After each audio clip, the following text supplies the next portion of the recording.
2026년 어느 평범한 월요일 아침, 당신의 스마트폰이 작동을 멈추고 전 세계 주식시장이 동시에 폐쇄됩니다. 자동차 공장들이 생산을 중단하고 병원의 의료 장비가 멈춰섭니다. 이것은 공상과학 소설이 아닙니다. 대만 해협에서 단 하루만 긴장이 고조되어도 실제로 벌어질 수 있는 시나리오입니다. 우리는 지금 역사상 가장 위험한 화약고 위에 서 있고 그 중심에 대만이라는 작은 섬이 있습니다. 많은 사람들이 대만을 단순히 중국과의 정치적 분쟁 정도로 생각하지만 이것은 21세기 전 세계 경제와 안보를 좌우하는 핵심 변수입니다. 오늘 이 영상 하나로 대만 분쟁의 과거와 현재 그리고 미래를 완전히 이해하게 될 것입니다. 왜 미국과 중국이 이 작은 섬을 두고 목숨을 걸고 있는지, 왜 전 세계가 숨죽여 지켜보고 있는지 지금부터 밝혀드리겠습니다.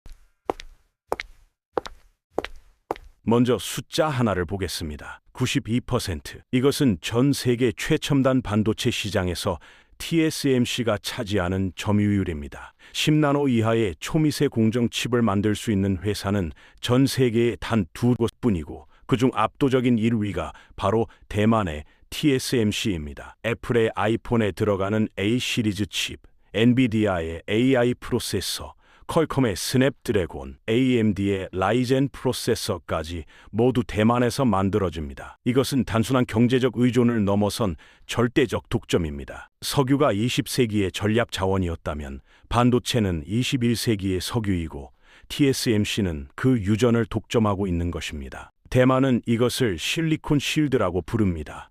반도체가 대만을 지켜주는 방패라는 뜻입니다. 중국이 대만을 침공하면 TSMC의 공장들이 파괴되거나 가동이 중단되고 그 순간 전 세계 경제가 동시에 멈춥니다. 애플은 아이폰을 만들 수 없고 자동차 회사들은 생산을 중단해야 하며 데이터 센터와 슈퍼컴퓨터가 업그레이드를 멈춥니다. 중국도 자국 기업들이 TSMC 칩에 의존하고 있기 때문에 함부로 공격할 수 없다는 논리입니다. 하지만 역설적으로 이 실리콘 실드는 대만을 더 위험하게 만들고 있습니다. TSMC가 너무 중요하기 때문에 중국은 대만을 정복하면 전 세계 반도체 공급망을 장악할 수 있고 미국은 절대로 대만을 잃을 수 없게 된 것입니다. 실제 시뮬레이션을 해보겠습니다. 만약 대만 해협에서 전쟁이 발생해서 TSMC의 생산이 단 한 달만 중단된다면 어떤 일이 벌어질까요? 블룸버그의 분석에 따르면 첫 주에 글로벌 IT 기업들의 주가가 평균 30%에서 40% 폭락합니다. 애플, 엔비디아, AMD, 퀄컴 같은 기업들의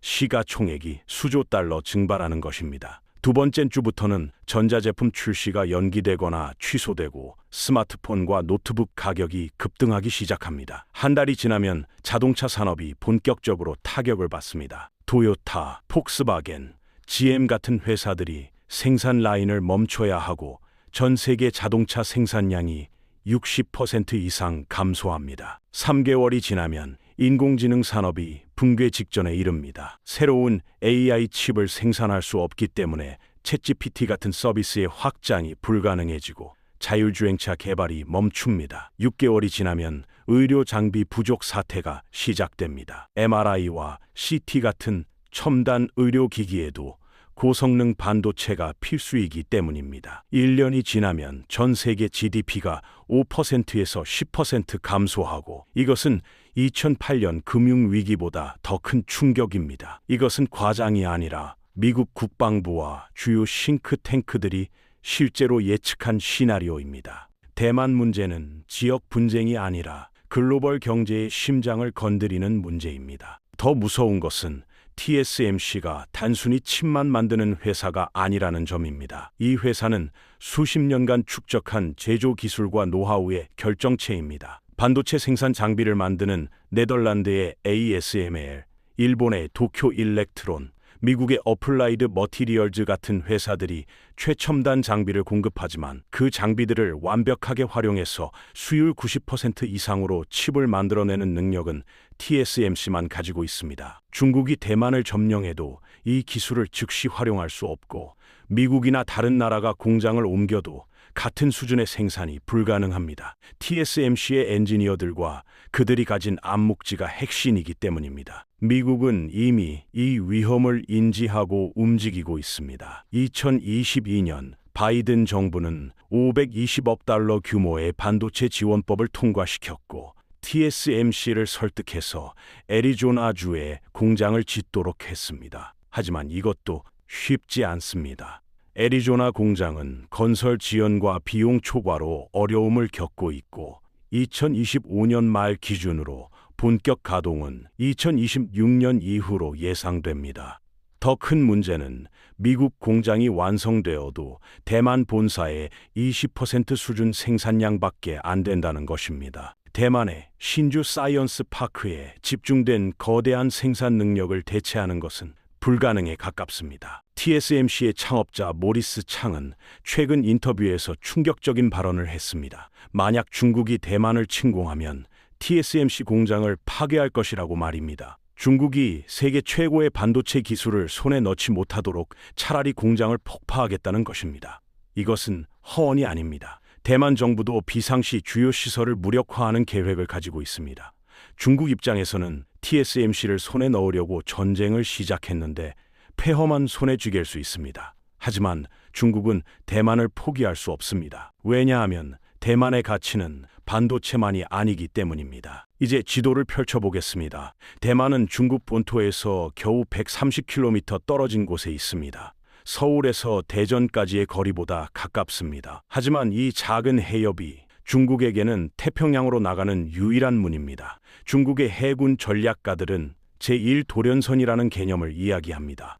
일본 규슈에서 오키나와, 대만, 필리핀, 보르네오로 이어지는 섬들의 연결선입니다. 중국은 이 선 안에 갇혀 있고 태평양으로 진출하려면 반드시 이 선을 돌파해야 합니다. 그리고 그 중심에 대만이 있습니다. 만약 중국이 대만을 장악하면 제1도련선이 무너지고 중국 해군은 자유롭게 태평양으로 진출할 수 있습니다. 지금 중국은 제1도련선 안에 갇힌 상태입니다. 동쪽으로는 일본과 대만이 가로막고 남쪽으로는 필리핀이 막고 있습니다. 중국 해군이 태평양으로 나가려면 이 좁은 틈새들을 통과해야 하고 미국과 일본은 이 통로들을 철저히 감시하고 있습니다. 중국 잠수함이 태평양으로 나가려면 미국의 수중 음향 탐지망을 통과해야 하는데 이것은 거의 불가능에 가깝습니다. 중국 입장에서 이것은 전략적 악몽입니다. 강대국이 되려면 바다를 지배해야 하는데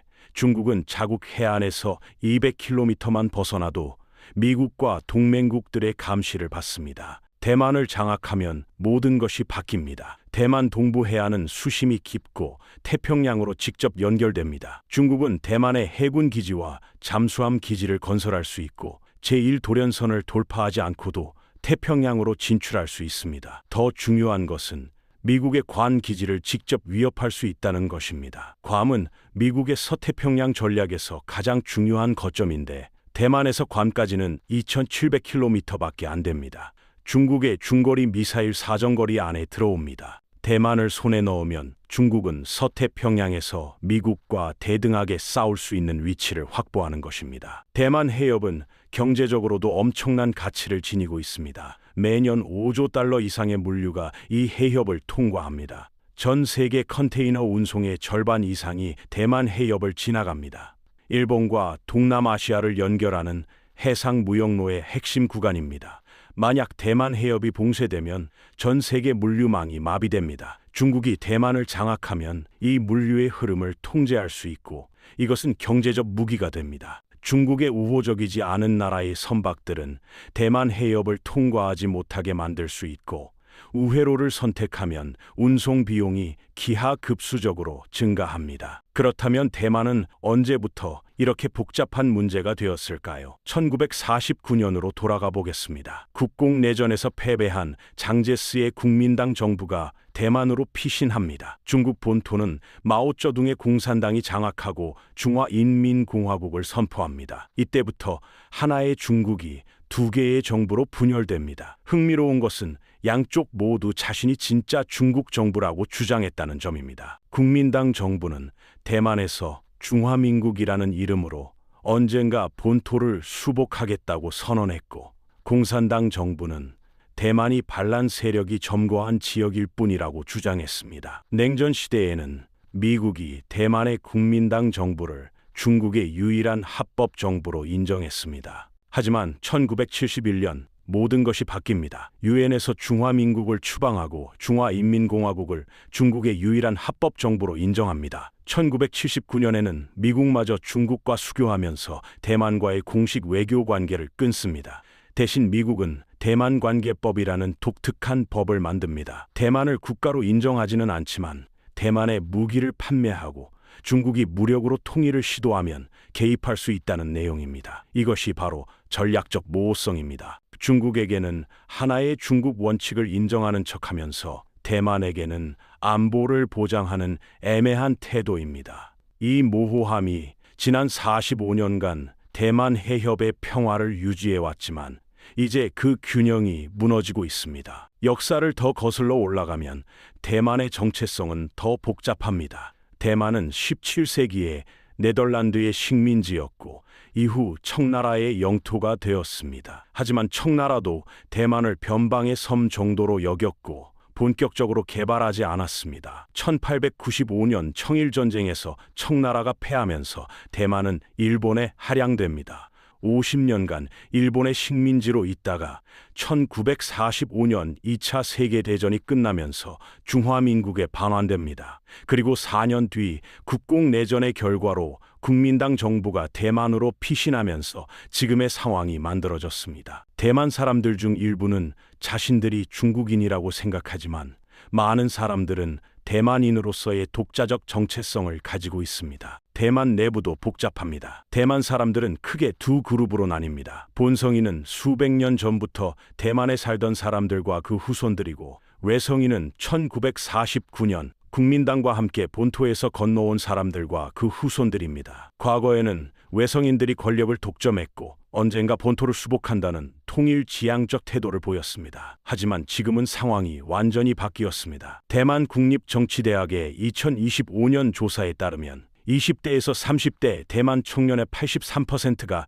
자신을 대만인으로만 정체화하고 중국인이라고 생각하지 않습니다. 중국과의 통일을 원하는 비율은 5% 미만으로 떨어졌습니다. 대만 젊은 세대에게 중국은 조상의 땅이 아니라 위협적인 외국입니다. 이것은 중국 공산당에게 악몽 같은 변화입니다. 시간이 지날수록 평화적 통일의 가능성은 사라지고 무력 통일만이 유일한 옵션으로 남게 됩니다. 시진핑은 이것을 역사적 임무라고 표현합니다. 중화민족의 위대한 부흥을 완성하려면 반드시 대만을 통일해야 한다는 것입니다. 그리고 그 시한이 점점 다가오고 있습니다. 많은 전문가들은 2027년을 중요한 시점으로 봅니다. 중국 인민해방굴 100주년이고 시진핑이 대만 통일의 결단을 내릴 수 있는 시기라는 분석입니다. 물론 이것은 확정된 계획이 아니라 최악의 시나리오이지만 가능성을 무시할 수는 없습니다. 중국은 이미 전쟁을 시작했다고 볼 수도 있습니다. 총성 없는 전쟁입니다. 중국은 대만을 상대로 회색지대 전략을 구사하고 있습니다. 전쟁도 평화도 아닌 애매한 상태에서 상대를 압박하고 소진시키는 전략입니다. 중국 전투기들이 매일 대만 방공 식별구역을 침범합니다. 2023년 한 해 동안만 1,700회가 넘는 침범이 있었고 2024년과 2025년에는 그 빈도가 더 증가했습니다. 대만 공군은 매번 전투기를 긴급 출격시켜야 하고 이것은 엄청난 비용과 피로도를 유발합니다. 조종사들은 과로로 쓰러지고 전투기 유지 보수 비용은 천문학적으로 증가합니다. 전쟁을 하지 않고도 대만군을 지치게 만드는 것입니다. 사이버 공격은 더 치밀합니다. 중국 해커 조직들이 대만의 정부 기관과 주요 기업, 에너지 시설, 통신망을 끊임없이 공격합니다. 2024년에는 대만 최대 통신사의 네트워크가 해킹되어 수백만 명의 개인정보가 유출되었습니다. 2025년 초에는 대만 남부의 전력망이 사이버 공격을 받아 일부 지역이 정전되는 사고가 있었습니다. 이런 공격들은 전쟁 전 리허설입니다. 실제 침공이 시작되면 첫 시간에 대만의 통신과 전력을 마비시킬 준비를 하고 있는 것입니다. 중국은 대만의 디지털 인프라가 얼마나 취약한지 정확히 파악하고 있습니다. 정보전과 심리전도 무섭습니다. 중국은 대만의 딥페이크 영상과 가짜 뉴스를 퍼뜨립니다. 대만 대통령이 미국에 빌붙어서 중국과의 전쟁을 유도한다는 음모론, 미국이 위기 상황에서 대만을 버릴 것이라는 두려움, 중국과 평화적으로 협상하면 경제적 혜택을 받을 수 있다는 회유까지 다양한 메시지를 쏟아냅니다. 대만 사회 내부를 분열시키고 저항 의지를 약화시키는 것이 목표입니다. 페이스북과 유튜브에는 중국 공산당이 운영하는 것으로 의심되는 수천 개의 계정이 활동하고 있고, 대만 젊은이들은 매일 이런 정보 공세에 노출되어 있습니다. 중국의 경제적 압박도 강력합니다. 대만의 최대 수출 시장은 중국입니다. 중국은 대만 기업들에게 정치적 압력을 넣습니다. 통일을 지지하는 발언을 하지 않으면 본토 시장에서 퇴출시키거나 세무조사로 괴롭힙니다. 대만 연예인들도 예외가 아닙니다. 중국에서 활동하려면 하나의 중국을 지지한다는 입장을 밝혀야 합니다. 거부하면 중국 시장에서 영국 추방됩니다. 대만 기업들은 본토 시장을 포기할 수 없기 때문에 점점 중국에 굴복하고, 이것은 대만 사회 내부의 분열을 심화시킵니다. 가장 무서운 시나리오는 해상 봉쇄입니다. 중국이 전면전을 벌이지 않고도 대만을 굴복시킬 수 있는 방법입니다. 중국 해군과 해경이 대만 주변 해역을 봉쇄해서 모든 선박의 출입을 차단합니다. 대만은 에너지와 식량의 대부분을 수입에 의존하기 때문에 봉쇄가 몇 주만 지속되어도 엄청난 타격을 받습니다. 석유가 떨어지면 발전소가 멈추고 식량 가격이 폭등하며 사회가 혼란에 빠집니다. 중국은 이것을 전쟁이 아니라 법 집행이라고 주장할 수 있습니다. 대만은 중국의 일부이고 반란 지역에 대한 봉쇄는 국내 문제라는 논리입니다. 미국이 개입하려면 중국과의 전면전을 각오해야 하는데, 과연 미국이 대만을 위해 그런 위험을 감수할까요? 중국의 군사력은 빠르게 현대화되고 있습니다. 2025년 기준으로 중국 해군은 370척 이상의 전투함을 보유하고 있고, 이것은 미국 해군보다 많습니다. 물론 질적으로는 아직 미국이 우위에 있지만 격차는 빠르게 좁혀지고 있습니다. 중국은 3척의 항공모함을 운영하고 있고, 4번째 항공모함은 건조 중입니다. 더 무서운 것은 미사일 전력입니다. 중국은 수천 발의 탄도미사일과 순항미사일을 대만 맞은편에 배치하고 있습니다. 전쟁이 시작되면 첫 몇 시간 안에 대만의 공군 기지와 레이더 시설, 지휘부를 동시에 타격할 수 있습니다. 미국이 항공모함을 보내도 중국의 대함 미사일에 위협받을 수 있고, 이것은 과거와 완전히 다른 상황입니다. 대만도 가만히 있지 않습니다. 대만군은 고슴도치 전략이라는 비대칭 전략을 추진하고 있습니다. 중국과 정면으로 맞붙어서는 이길 수 없으니 침공 자체를 너무 비싸고 위험하게 만드는 것입니다. 대만은 해안선 전체에 대함, 미사일 발사대를 배치하고 산악지대에는 방공 시스템을 숨겨놓았습니다. 도시마다 지하 벙커와 비상 대피소를 건설하고 있습니다. 대만군은 중국군이 상륙하더라도 도시 게릴라전으로 끈질기게 저항할 계획입니다. 러시아와 우크라이나 전쟁에서 보았듯이 현대전에서 도시 점령은 엄청난 인명피해를 유발합니다. 중국이 이 대가를 감수할 용의가 있는지가 관건입니다. 대만은 또한 징병제를 강화하고 있습니다. 2024년부터 의무 복무 기간을 4개월에서 1년으로 늘렸고, 예비군 훈련도 대폭 강화했습니다. 대만 전체 인구 2,400만 명 중에서 전시 동원 가능 병력은 260만 명에 달합니다. 모든 성인 남성이 기본적인 군사 훈련을 받고 있고, 유사시 민병대로 활동할 준비가 되어 있습니다. 대만 사회 전체가 전쟁 준비를 하고 있는 것입니다. 하지만 문제는 대만 젊은이들의 전쟁 의지입니다. 많은 여론조사에서 대만 청년들은 독립을 지지하지만 실제로 전쟁이 나면 싸울 의향은 그보다 낮게 나옵니다. 이것은 대만 정부의 큰 고민입니다. 이제 가장 중요한 질문입니다. 미국은 정말 대만을 위해 피를 흘릴 것인가? 대만 관계법은 미국이 대만에 방어 무기를 판매하고 대만의 안보를 유지할 능력을 보장한다고 명시하고 있지만, 실제로 전쟁에 개입할 것인지는 명확하지 않습니다. 이것이 바로 전략적 모호성의 핵심입니다. 중국이 확신할 수 없도록 애매하게 만드는 것입니다. 하지만 최근 미국의 태도는 점점 명확해지고 있습니다. 바이든 대통령은 여러 차례 중국이 대만을 공격하면 미군이 개입할 것이라고 발언했습니다. 물론 백악관은 매번 이것은 개인 의견이고 공식 정책은 바뀌지 않았다고 해명하지만 메시지는 분명합니다. 미국이 대만을 방어해야 하는 이유는 단순히 민주주의 가치 때문만이 아닙니다. 지정학적으로 대만을 잃으면 서태평양 전체를 잃는 것과 같습니다. 대만이 중국 손에 넘어가면 일본과 필리핀이 다음 목표가 될 것이고 미국의 동맹 체계 전체가 무너집니다. 일본은 이미 자위대를 파견하겠다고 공언했고 호주도 미국을 지원할 가능성이 높습니다. 대만 전쟁은 중국과 미국의 양자 대결이 아니라 중국 대 미국과 동맹국들의 전쟁이 될 것입니다. 이것은 3차 세계대전의 시작일 수도 있습니다. 하지만 미국도 딜레마에 빠져 있습니다. 중국과의 전면전은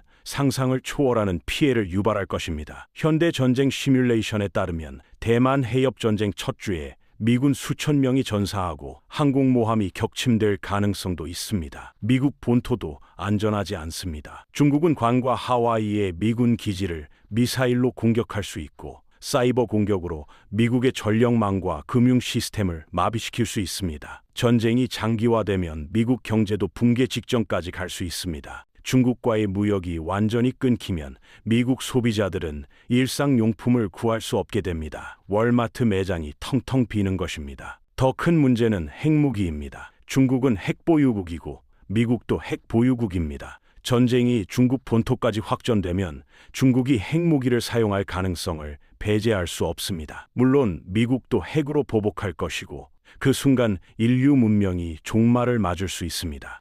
이것은 과장이 아니라 실제 군사 전략가들이 고민하는 문제입니다. 그래서 미국도 신중할 수밖에 없고 이 신중함이 중국에게는 기회로 보일 수 있습니다.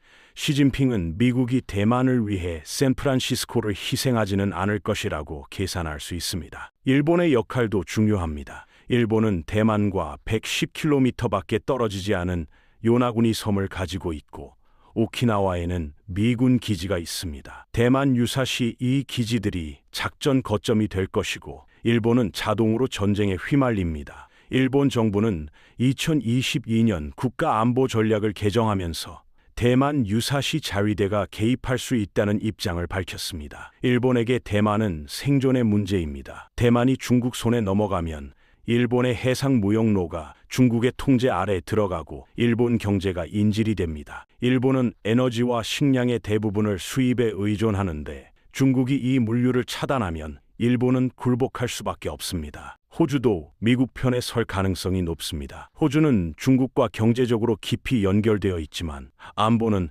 미국에 의존하고 있습니다. AUKUS라는 안보 협력체를 통해 미국, 영국과 긴밀히 협력하고 있고 대만 전쟁에서 중립을 지키기는 어렵습니다. 유럽은 직접 개입하지 않겠지만 경제 제재에는 동참할 것입니다. 중국은 전 세계를 상대로 싸워야 하는 상황에 놓일 수 있습니다. 하지만 중국은 이런 고립을 감수할 준비가 되어 있을까요? 시진핑은 대만 통일이 중화민족 부흥의 필수 조건이라고 믿고 있고 이것을 위해서라면 어떤 대가도 치를 각오가 되어 있을 수 있습니다. 2027년이 왜 중요한 시점인지 더 깊이 들어가 보겠습니다. 중국 인민해방군은 2027년까지 현대화를 완성한다는 목표를 세웠습니다. 해군과 공군의 첨단 무기 체계가 완전히 작동하고 대만 침공 작전을 수행할 충분한 능력을 갖추는 시점입니다. 시진핑의 나이도 고려해야 합니다. 1953년생인 시진핑은 2027년이면 74세입니다. 중국 정치에서 74세는 은퇴 연령에 가깝고 시진핑이 대만 통일이라는 역사적 업적을 남기려면 이 시기가 마지막 기회일 수 있습니다. 물론 이것은 하나의 가설이고 중국이 정말 2027년에 침공할 것이라는 확실한 증거는 없습니다. 하지만 미국과 대만은 이 시나리오를 매우 심각하게 받아들이고 있습니다. 그렇다면 전쟁을 막을 방법은 없을까요? 억지력이 핵심입니다. 중국이 대만 침공의 대가가 너무 크다고 판단하면 전쟁을 시작하지 않을 것입니다. 미국은 대만의 최신 무기를 계속 판매하고 있습니다. F-16 전투기, 에이브람스 전차, 하푼 대함 미사일, 패트리어트 방공 시스템 등 수백억 달러 규모의 무기가 대만으로 향하고 있습니다. 미국은 또한 대만군을 직접 훈련시키고 있습니다. 미군 특수부대가 대만에 파견되어 대만 해병대와 함께 훈련한다는 보도도 있습니다. 이 모든 것은 중국에게 메시지를 보내는 것입니다. 대만을 침공하면 피바다가 될 것이라는 경고입니다. 외교적 노력도 계속되고 있습니다. 미국은 중국과 대화 채널을 유지하면서 상황을 관리하려고 합니다. 2023년과 2024년에 미중 정상회담이 여러 차례 열렸고 양국은 우발적 충돌을 방지하기 위한 핫라인을 가동하고 있습니다. 하지만 근본적인 입장 차이는 좁혀지지 않고 있습니다. 중국은 대만이 중국의 내정 문제이고 외부의 간섭을 용납할 수 없다는 입장이고 미국은 대만 해협의 현상 유지가 필수적이라는 입장입니다. 이 간극을 메우는 것은 거의 불가능해 보입니다. 경제적 상호 의존도 평화를 유지하는 요소입니다. 중국과 미국은 서로에게 최대 무역 상대국입니다. 전쟁이 나면 양국 경제가 모두 엄청난 타격을 받습니다. 중국 기업들은 미국 시장을 잃고 미국 기업들은 중국에서 생산하는 제품을 공급받을 수 없게 됩니다. 애플은 아이폰의 90% 이상을 중국에서 조립하고 테슬라는 중국이 최대 시장입니다. 이런 경제적 이해관계가 전쟁을 억제하는 힘으로 작용할 수 있습니다. 하지만 역사는 경제적 상호 의존이 전쟁을 지 못한다는 것을 보여줍니다. 1차 세계대전 직전 유럽 국가들도 긴밀히 연결되어 있었지만 전쟁은 일어났습니다. 대만 내부의 선택도 중요합니다. 대만이 독립을 선언하면 중국은 즉시 침공할 것입니다. 그래서 대만 정부는 매우 조심스럽게 행동하고 있습니다. 현재 대만의 공식 입장은 이미 독립국가이기 때문에 독립을 선언할 필요가 없다는 것입니다. 중화민국이라는 이름을 유지하면서 사실상의 독립 상태를 지속하는 것입니다. 하지만 대만 젊은 세대는 점점 더 명확한 독립을 원하고 있고 이것은 정치적 압력으로 작용합니다. 2024년 대만 총통 선거에서 민진당이 승리하면서 독립 성향이 강한 정부가 들어섰고 이것도 긴장을 높이는 요인입니다. 대만 해협은 지금 21세기 가장 위험한 화약고입니다. TSMC라는 반도체 제국, 태평양으로 가는 중국의 유일한 문, 그리고 미국과 중국의 패권 경쟁이 이 작은 섬에 집중되어 있습니다. 시진핑의 대만 통일 의지는 매우 강하고 시간이 지날수록 무력 충돌의 가능성은 높아지고 있습니다. 역사는 경제적 이해관계와 외교적 노력만으로는 전쟁을 막을 수 없다는 것을 보여줍니다. 충분한 억지력과 명확한 의지만이 평화를 유지할 수 있습니다. 대만과 미국, 그리고 동맹국들은 지금 이 억지력을 구축하고 있고 중국은 그 틈새를 노리고 있습니다. 대만 해협에서 일어나는 일은 전 세계 경제와 안보의 미래를 결정할 것입니다. 이것이 대만 분쟁의 실체입니다.